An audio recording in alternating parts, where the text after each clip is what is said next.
3 mois, l'Oise a connu la terreur. Ce département a été le premier cluster de l'épidémie Covid-19. Toujours en zone rouge, son préfet Louis Lefranc met tout en œuvre pour que son département reprenne vie. Alors là, on se dirige vers l'entreprise du groupe Massey Ferguson, AGCO, qui fabrique des tracteurs agricoles. Et ce sera l'occasion de discuter avec un certain nombre de salariés qui sont sur ces postes de travail. Vous m'avez appelé? Oui, simplement pour vous prévenir, l'ARS nous avertit qu'il y a 5 cas confirmés de Covid au foyer des travailleurs migrants de Compiègne. Sachant qu'il y a 203 personnes qui y résident, on enclenche la procédure de dépistage prioritaire. Ce sont des personnes vulnérables. Il y a toujours la crainte d'un cluster aussi. D'accord. Le maire a été prévenu? Je vais voir avec le DIRCAP. Ouais, vous l'appelez.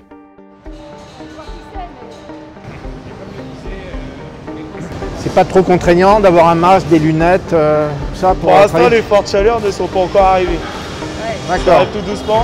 Ça, c'est mieux que les tissus.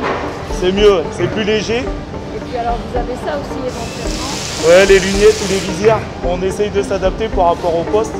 Les visières, c'est un petit peu plus contraignant par rapport au poste, que ce soit le montage des ponts avant ou vraiment les grosses pièces. On essaye de s'adapter par rapport au poste.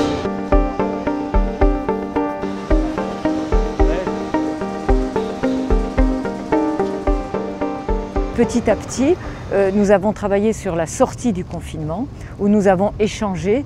J'ai fait des propositions, le préfet les a arbitrées avec un partenariat tout à fait exemplaire. Et moi, j'ai apprécié ce circuit court décisionnel avec le préfet de l'Oise.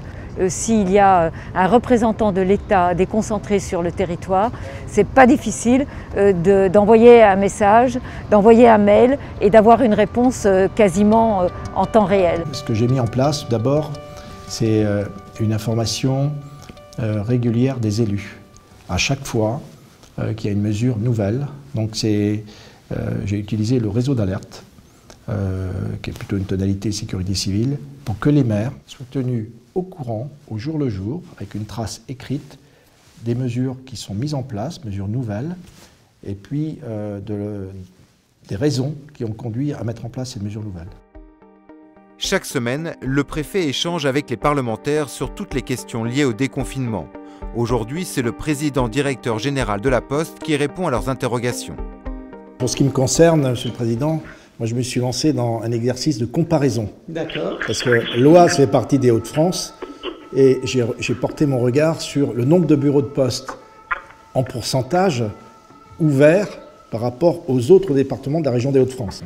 Je ne reviens pas sur mon engagement. À la fin du mois, tous les points de contact seront ouverts, au moins une demi-journée par semaine. Tous les bureaux de poste seront ouverts et nous serons revenus à 6 jours de distribution, pas encore totalement normal. Outre les questions économiques, la préfecture doit également gérer la répartition des masques sur son territoire. Tous les moyens sont mis en œuvre pour protéger l'ensemble de la population. C'est la préoccupation majeure du préfet. Bon, désolé de vous avoir fait patienter comme ça. Hein.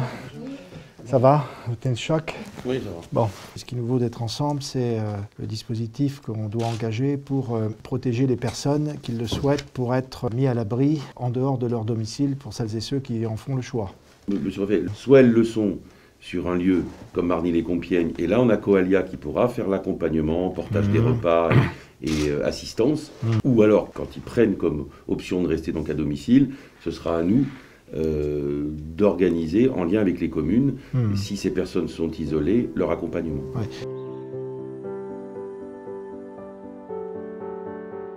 Maintenant, c'est le déconfinement. Les gens veulent retrouver, pas la vie d'avant, mais une vie plus normale, c'est-à-dire de retrouver le chemin du travail, remettre leurs enfants à l'école, pouvoir profiter des loisirs, des infrastructures existantes. Alors comme tout ça, on ne passe pas de 0 à 100 du jour au lendemain, donc c'est du cas par cas et ça se gère au quotidien.